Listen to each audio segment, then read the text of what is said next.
Hey everyone, Alex here, and welcome back to the Arm Wrestling Grind. The 10th edition should be 11th, but I missed last week. Let's get straight into it. So I'm heavily considering switching out seated curls for a reason you'll see later in this video. But as for these sets, a set of 4 with 133 went pretty damn well, as I do say so myself. These are still very difficult compared to most arm wrestling exercises, but I have switched the way I do them. I am now doing a top set and a back down set instead of 2 straight sets with the same weight. I feel this works better for recovery and also the sake of my wrists.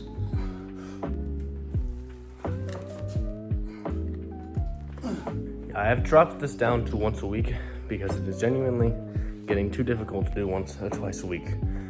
So I've opted for stuff that's easier on my arm recovery for Friday, but I'm still doing this every Monday to keep improving in strength. I think this is a lift that I will only do when I'm prepping for competition. It is just that difficult. I can't seem to make my mind up on pronation, but I've switched to doing the seated pronation lift with higher reps. I feel honestly that higher reps work better for pronation. In my opinion, at least for me, it just works better. I'm also trying to keep my forearm angle pretty parallel to the ground, or as parallel as I can. Sometimes it's hard though.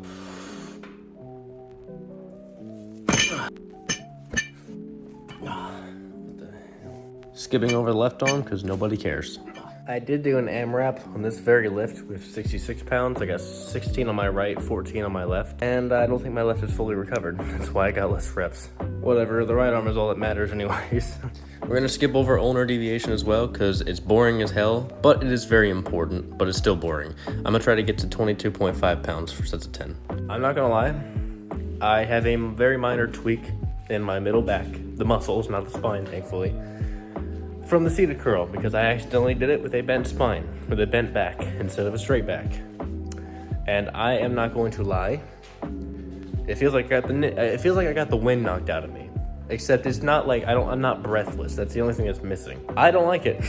I might stop doing seated curls because I've had some like low back, not pain, but deep soreness before. Remember when I took a week off the gym like 2 years ago? That's because of my low back. And obviously my low back is pretty much bulletproof at this point. Middle back, with stuff like seated curls, stuff your body's not really meant to do, it's not that good. So I may either do seated curls, lower weight, higher reps, or just cut them out completely. That's honestly what I'm considering at this point, because I don't want to take a chance. This one also took way longer because I had to keep stopping and starting to, feed the dogs, take them outside, get distracted talking to family, all that sort of stuff. That's going to do it for this video, the edition of the Arm Wrestling Grind. If you enjoyed it, subscribe and stick around for more, and I will catch you in the next one.